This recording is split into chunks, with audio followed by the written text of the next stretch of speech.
And to shed more light on this, we have the pleasure to have with us over the phone our dear guest, Dr. Mohamed Ezaby, international relations expert. Good afternoon, sir. Good afternoon to you. Well, sir, how did you follow the statements by U.S. President Donald Trump on Monday, as he have given instructions to postpone any military strikes against Iranian power plants for 5 days, just hours ahead of a deadline that threatened further escalation in the conflict, which is now in its 4th week? Well, in a significant shift in tone, Donald Trump announced a 5 days suspicion of planned strike on Iranian energy facilities, keeping what he described as a very good and productive conversations with Tehran. This makes the first public acknowledgement of ongoing negotiations since the outbreak of the current war, which has escalated rapidly over the past weeks.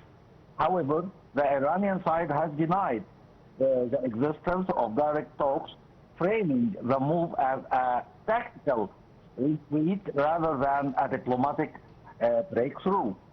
The statement reflects a dual-track strategy, maintaining military pressure through threats and deadlines, opening a diplomatic window without appearing weak domestically. The 5 days both act as a test period if Iran responds potential de-escalation. If not, justification for renewed strikes. Yes, Dr. Ezaby, the war is in its peak and intensifies day by day. How do you see the role of Egypt, and is it time now for the diplomacy? Well, while reports highlight mediation efforts by Oman, Qatar, and Turkey, Egypt's role through this vision remains strategically significant. Potential Egyptian rule, so Egypt traditionally operates through quiet diplomacy rather than public mediation, coordination with Gulf states and international partners. We can say that the key levers for Egypt political credibility with both Western and regional actors, strategic alignment with Gulf security concerns, experience in Gaza ceasefire, regional de-escalation framework. So, stability in the Gulf directly impacts the Suez Canal revenue, energy supply chain. So, Egypt can act as a back channel facilitator, a balancing actor between escalation and diplomacy. Even if not publicly leading mediation, Egypt is likely supporting de-escalation efforts diplomatically, coordination with Gulf alliance in the unified stance. So the great effort for Egypt, by its experience in many struggles before, like what happened in Gaza ceasefire, especially that Donald Trump before, thanks His Excellency President Abdel Fattah el-Sisi in the conference of Sharm el-Sheikh for his effort to find this deal for ceasefire in Gaza, and Egypt as a gate for any decision in the Middle East by its important position and its power to deal with any partner in the Middle East or outside like Europe and Asia.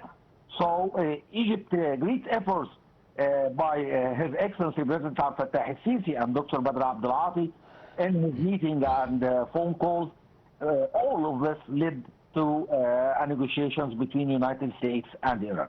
Yes, Dr. Ezaby, Iranian media said on Monday there were no negotiations between Tehran and Washington after Trump announced talks towards ending the war. How do you read Tehran's response?